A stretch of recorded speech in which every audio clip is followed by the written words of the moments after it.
इस वीडियो में हम बात करेंगे कोलिजन थ्योरी के बारे में। तो कोलिजन थ्योरी ये कहती है कि जब किसी भी रिएक्शन में रिएक्टेंट्स के मॉलिक्यूल आपस में कोलाइड करते हैं, यानी कि आपस में टकराते हैं, तब जाके यहाँ पर क्या होता है, वो दोनों मॉलिक्यूल प्रोडक्ट में चेंज होते हैं। ठीक है, जैसे कि एक रिएक्शन है यहाँ पर N2 + H2, ये दोनों आपस में रिएक्शन करके बना रहे हैं हमारा NH3 यानी कि अमोनिया।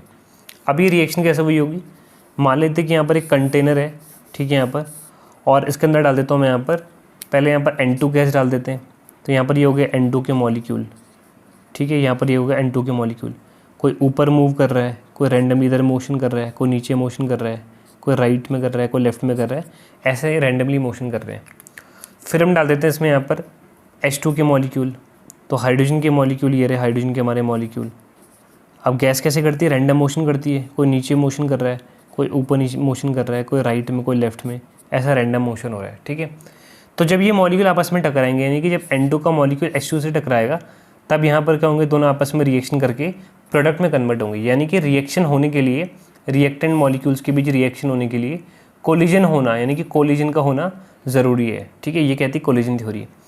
अब ये थ्योरी आगे कहती है कि सारे कोलिजन से प्रोडक्ट नहीं बनता। अगर ऐसा हो रहा है कि 100 कोलिजन्स हो रहे हैं, ठीक है, 100 कोलिजन्स हो रहे हैं, तो हमारे 100 प्रोडक्ट के मॉलिक्यूल्स फॉर्म नहीं होंगे। अगर 100 कोलिजन हो रहे हैं तो कोई 100 मॉलिक्यूल फॉर्म नहीं होने वाले। ठीक है, यहाँ पर सारे के सारे कोलिजन से हमारा प्रोडक्ट नहीं बनता है। ठीक है, 100 अगर कोलिजन हो रहे हैं तो उसमें से 20 या 30, 20, 30, 40 क्या होगा, यहाँ पर 30 या 40 जो कोलिजन होंगे उनसे क्या बनेगा, प्रोडक्ट बनेगा। यानी कि सारे के सारे कोलिजन से प्रोडक्ट नहीं बनता है। और जिन कोलिजन से प्रोडक्ट फॉर्म होता है उसे कहा जाता है इफेक्टिव कोलिजन्स, उसे कहा जाता है इफेक्टिव कोलिजन कहा जाता है। ठीक है, क्या कहती है थ्योरी, रिएक्टेंट्स के मॉलिक्यूल आपस में कोलाइड करते हैं और प्रोडक्ट में चेंज होते हैं, लेकिन सारी कोलिजन से हमारा प्रोडक्ट फॉर्म नहीं होता। अगर 100 कोलिजन हो रहे हैं तो 100 में से ऐसा नहीं होगा कि 100 के 100 कोलिजन से प्रोडक्ट बन जाएगा, 20 या 30 कोलिजन से ही हमारे यहाँ पर क्या बनने वाला है, प्रोडक्ट बनने वाला है। ठीक है, यहाँ पर तो यहाँ पर ये थ्योरी कहती है कि जिन कोलिजन से प्रोडक्ट बनता है उसे कहा जाता है इफेक्टिव कोलिजन। ठीक है, क्या कहते हैं यहाँ पर, इफेक्टिव कोलिजन कहते हैं। अब आगे थ्योरी बताती है कि किसी भी कोलिजन को इफेक्टिव बनाने के लिए हमें यहाँ पर 2 बैरियर को क्रॉस करना पड़ता है, 2 बैरियर को ओवरकम करना पड़ता है। ठीक है, नंबर 1 यहाँ पर हमारा हो गया एनर्जी बैरियर, पहला हमारे यहाँ पर हो गया एनर्जी बैरियर। अब ये क्या होता है यहाँ पर एनर्जी बैरियर,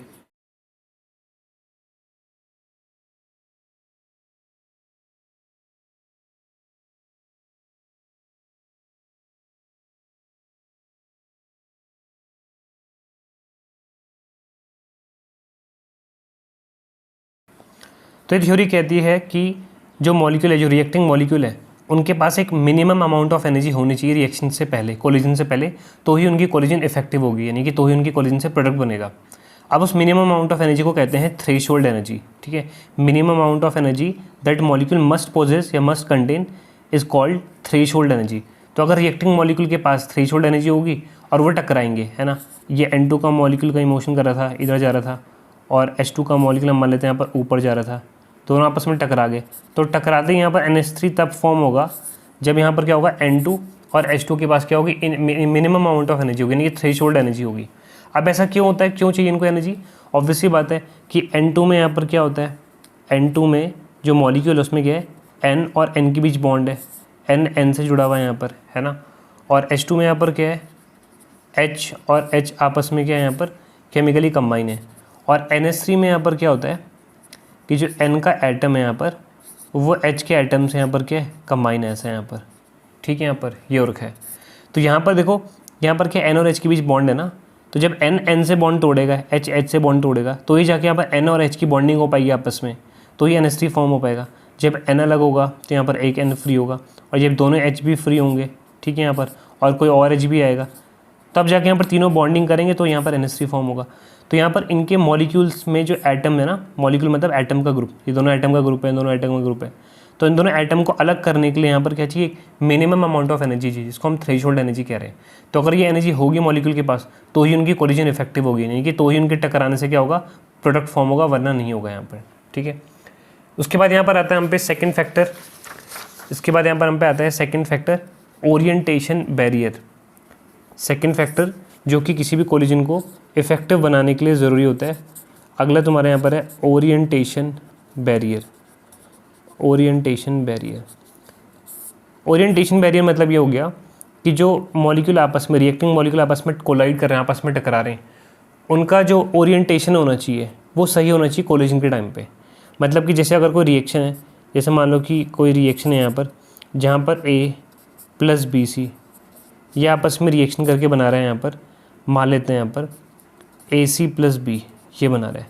अब कोलिजन कैसे कैसे हो सकती है, एक ही हो सकता है कि A का आइटम और B और C इस तरीके से है, यहाँ पर B आ गया या C आ गया, तो यहाँ पर कोलिजन होगा तो B और C आपस में कोलाइड करेंगे, जबकि B और C को बॉन्ड नहीं बनाना है, A और C को बनाना है, तो मतलब कि इम्प्रॉपर कोलिजन है, इससे प्रोडक्ट फॉर्म नहीं होगा। इम्प्रॉपर कोलिजन या इम्प्रॉपर ओरिएंटेशन बोलते हैं इसको हम, इसका ओरिएंटेशन ठीक नहीं है ना। यहाँ पर A को C चाहिए ना, देखो यहाँ पर A C से कंबाइन होकर AC बना रहा है, B अलग हो जा रहा है, तो A B टकराने से कोई फ़ायदा नहीं होगा। तो ये इस तरीके से अगर टकराएंगे ये दोनों मॉलिक्यूल तो इसे हम कहेंगे इम्प्रॉपर ओरिएंटेशन।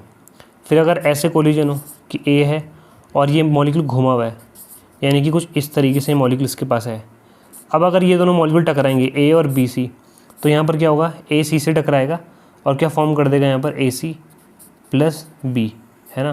तो यहाँ पर ये ओरिएंटेशन कैसा है, ये ओरिएंटेशन करेक्ट है, तो इसे हम कहेंगे प्रॉपर ओरिएंटेशन। Proper orientation. और जो ये कोलिजन होगी, ये जो कोलिजन होगी अगर इन दोनों के पास इनफ एनर्जी है, इनफ एनर्जी मतलब कि ये बॉन्ड तोड़ने के लिए एनर्जी है, थ्रेशोल्ड एनर्जी दोनों के पास और सही ओरिएंटेशन में कोलिजन हो रहा है, तब जाके हमारे यहाँ पर क्या होगा, प्रोडक्ट फॉर्म होगा। ठीक है, दूसरा पॉइंट यहाँ पर है प्रॉपर ओरिएंटेशन। तो किसी भी तो ये थ्योरी क्या कहती है, अगर उसको हम सम अप करें, दो चीज़ कहती है। एक तो कहती है कि रिएक्टिंग मॉलिक्यूल जब आपस में कोलाइड करते हैं, आपस में क्या करते हैं, कोलिजन करते हैं, तो हमारे यहाँ पर क्या होता है, प्रोडक्ट फॉर्म होता है। कोलिजन से क्या होता है, हमारे यहाँ पर प्रोडक्ट फॉर्म होता है। दूसरा कहता है सिर्फ कोलिजन से प्रोडक्ट फॉर्म नहीं होता, कोलिजन का इफेक्टिव होना भी ज़रूरी है। कोलिजन का इफेक्टिव होना भी ज़रूरी है। और कोलिजन इफेक्टिव कब होगी, यानी कि कब ऐसा होगा कि रिएक्टिंग मॉलिक्यूल टकराए और प्रोडक्ट फॉर्म हो। तो इफेक्टिव होने के लिए दो कंडीशन है, एक तो इनफ एनर्जी होनी चाहिए मॉलिक्यूल्स के पास, दूसरा वो सही ओरिएंटेशन में टकरानी चाहिए। तो यहाँ पर क्या होना चाहिए, एक एनर्जी बैरियर और ओरिएंटेशन बैरियर, ये दो बैरियर को क्रॉस जब करेंगे मॉलिक्यूल्स तो यहाँ पर क्या होगा, कोलिजन इफेक्टिव होगी हमारी। अब यहाँ पर इस रिएक्शन, इस थ्योरी से हम क्या कर सकते हैं, किसी भी रिएक्शन का रेट निकाल सकते हैं। अब वो कैसे, अगर मुझे किसी रिएक्शन का रेट निकालना हो तो मैं इस थ्योरी की हेल्प से निकाल सकता हूँ। कैसे, अगर हमें ये पता लग जाए कि कितने मॉलिक्यूल आपस में कोलाइड कर रहे हैं, यानी कि अगर मुझे number of collision her second जो हो रहा है वो पता लग जाए, है ना। तो रिएक्शन के रेट ऑफ रिएक्शन मतलब क्या होता है, रेट ऑफ रिएक्शन मतलब कि हर सेकंड में कितने रिएक्टेंट के मॉलिक्यूल प्रोडक्ट में चेंज हो रहे हैं। भाई रिएक्शन में ये तो होता है, जैसे यहाँ पर कोई ए रिएक्टेंट अगर पी प्रोडक्ट में चेंज हो रहा है तो हर एक सेकंड में क्या होता है, जो रिएक्टेंट उनकी कॉन्सेंट्रेशन डिक्रीज़ कर दी जाती है। रिएक्टेंट क्या होता है, प्रोडक्ट में कन्वर्ट होता रहता है। ठीक है, अगर मुझे पता लग जाए कितने नंबर ऑफ़ कोलिजन हो रहे हैं, ठीक है, टोटल कितने कोलिजन हो रहे हैं, और इसको मैं मल्टीप्लाई कर दूँ उन मॉलिक्यूल के फ्रैक्शन से जिनके पास इनफ एनर्जी है कोलाइड करने के लिए। अगर मैं मल्टीप्लाई कर दूँ यहाँ पर इसको फ्रैक्शन ऑफ मॉलिक्यूल, ठीक है, fraction of molecule which have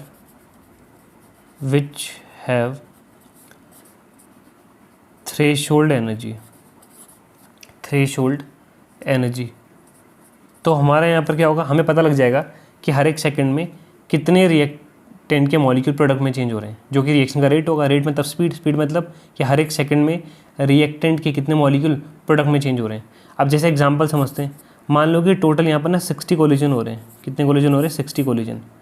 और मुझे पता लग जाए fraction of molecule which have threshold energy, और मुझे उन मॉलिक्यूल का फ्रैक्शन पता लग जाए, टोटल कितने मॉलिक्यूल है जो कोलाइड कर रहे हैं, 60 है, और 60 में से कितने मॉलिक्यूल के पास थ्रेशोल्ड एनर्जी मुझे ये पता लग जाए।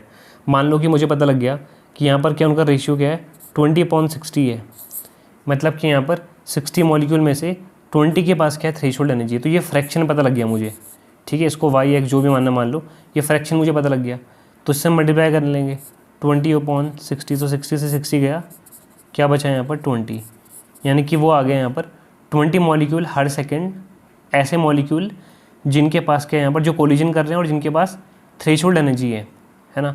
तो ऐसे कितने मॉलिक्यूल जो हर सेकंड कोलाइड कर रहे हैं, जिनके पास इनफ एनर्जी भी है, वो है 20। तो रिएक्शन का रेट कितना हो जाएगा 20, क्योंकि हर सेकंड 20 मॉलिक्यूल प्रोडक्ट में चेंज होंगे फिर, है ना। तो यहाँ पर हम इन दोनों को मल्टीप्लाई कर दें अगर, नंबर ऑफ कोलिजन्स और यहाँ पर दूसरा टर्म हो गया fraction of molecule which have threshold energy, तो हमारा रेट निकल जाएगा। तो उसके लिए रेट का एक्सप्रेशन आता है, ये आपको डेरिवेशन नहीं देखनी है, आपको डायरेक्टली याद करना है ये लास्ट में रेट का expression. R is equal to होता है N A plus R is equal to होता है यहाँ पर हमारा N A into N B. N B यहाँ पर क्या हो गया, number of molecule of A, number of molecule of B, ठीक है, इंटू यहाँ पर हो जाएगा pi sigma square A B. अब यहाँ पर सिग्मा क्या है, सिग्मा हो गया, मैं भी समझाता हूँ, पहले यहाँ पर लिख लेते हैं इसको हम यहाँ पर। तो नंबर ऑफ कोलिजन निकालने का फॉर्मूला होता है N A into N B pi sigma square into mu, ठीक है, यहाँ पर म्यू एवरेज। तो यहाँ पर इस फॉर्मूले से हम नंबर ऑफ कोलिजन कितने हो रहे निकाल सकते हैं, इंटू फिर है fraction of molecule which have threshold energy. तो इसके लिए यहाँ पर एक एक्सप्रेशन होता है e to the power minus E upon R T, ठीक है। और ये टर्म दिखा रहे हैं यहाँ पर fraction of molecule which have threshold energy, मतलब कि टोटल जो मॉलिक्यूल कोलाइड कर रहे हैं उनमें से कितनों के पास यहाँ पर क्या है, थ्रेशोल्ड एनर्जी है। जैसे मैंने एग्जांपल अभी दिया था कि जैसे कि 60 मॉलिक्यूल टोटल कोलिजन कर रहे हैं, ठीक है। तो ये बता रहा है कि उन मॉलिक्यूल का फ्रैक्शन जिनके पास थ्रेशोल्ड एनर्जी है, जैसे कि मान लो 60 मॉलिक्यूल कोलाइड कर रहे हैं आपस में और 60 में से यहाँ पर 20 के पास थ्रेशोल्ड एनर्जी है, तो ये हो जाएगा 20/60। ये टर्म ये दिखा रहा है बेसिकली ऐसे मॉलिक्यूल का फ्रैक्शन जिनके पास थ्रेशोल्ड एनर्जी है, ठीक है। या मान लो टोटल 100 मॉलिक्यूल कोलाइड कर रहे हैं आपस में 100, ठीक है, और ऐसे मॉलिक्यूल जिनके पास थ्रेशोल्ड एनर्जी है, ठीक है। तो ये टर्म क्या दिखा रहा है, नंबर ऑफ कोलिजन जो कि कितने 100 है मान लो, और ये टर्म दिखा रहा है कि उन 100 में से कितनों के पास यहाँ पर थ्रेशोल्ड एनर्जी है। मान लो कि 60 मॉलिक्यूल के पास है या मान लो कि 70 के पास है, तो ये टर्म दिखा रहा है 70/100, क्या दिखा रहा है 70/100, ये हो गया यहाँ पर, ठीक है। तो इन दोनों का मल्टीप्लाई कर देंगे अगर, तो हमारा पूरा का पूरा यहाँ पर क्या निकल जाएगा, रेट।